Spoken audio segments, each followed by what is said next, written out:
The grave of the Prophet ﷺ is well documented.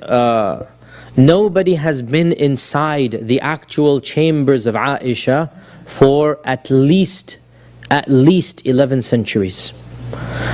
And nobody should go inside. There are still keys to get you to some inner chambers, but not the innermost chamber. The actual house of the Prophet ﷺ was not bigger than 10 feet by 10 feet, let's say, a very small room. This was not a large mansion. And yet the modern day grave is at least, 60 feet or so, or something. It's massive, right? If not more than 60 feet actually, right? It's a massive place. What happened was, over the centuries, people continued to build walls and barriers between the original house of Aisha and the external grave, or the external people, excuse me.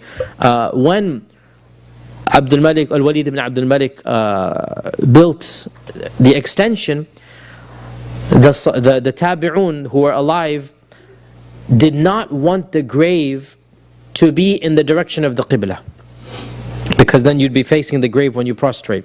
So they built 3 walls around it, and then facing the Qibla they built 2 walls, i.e. a pentagon totally. And the 2 walls were not in the middle mixing, they went a little bit astray, so that anybody facing it was facing a slanted wall basically. So psychologically they're not facing the grave. This was built in the time of Umar ibn Abdul Aziz, right? And this was the time as well that when they were building the wall, one of the walls of Aisha's house collapsed, which shows you, of course, it's a human structure, it's not going to last forever, right? And they saw 2 exposed feet, and everybody panicked.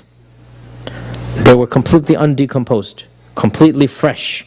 Everybody panicked because they felt this might be the feet of the Prophet ﷺ, and they called the elders of the community and they figured out, no, this is not him, this is Umar ibn al-Khattab.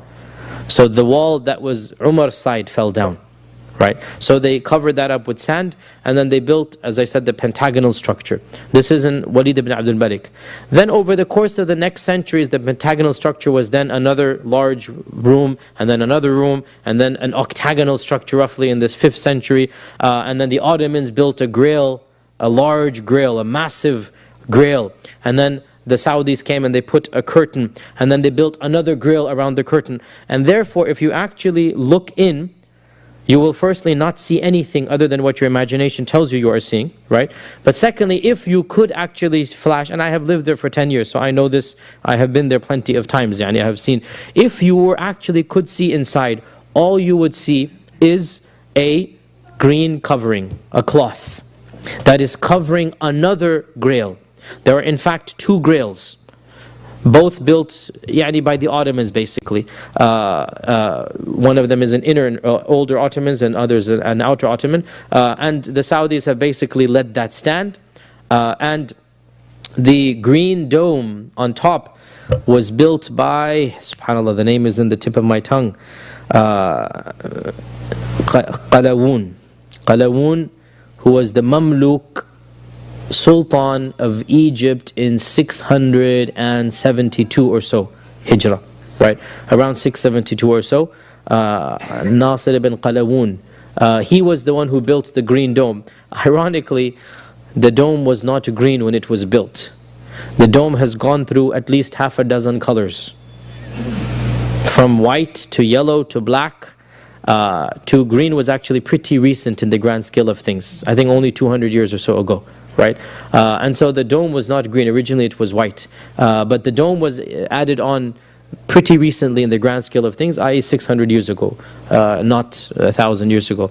So the point being that in our times, there is even in our books of history, it says that one of the sultans, and that is Nuruddin al-Zangi, he actually built a moat of iron, lead, around the grave by a distance, because, and again these are stories, Allahu A'lam, because it is said that 2 people, non-Muslims, tried to steal the body of the Prophet by digging a grave there. So he built this moat around it, and he then fortified it again. So Nuruddin was one of those who built yet another fortified wall. So in our times, one of my teachers tells me that he has been inside, not the grave, but there is still a number of structures you can go inside. You can go inside 2 or 3 structures basically, and they go back maybe 600 years, right?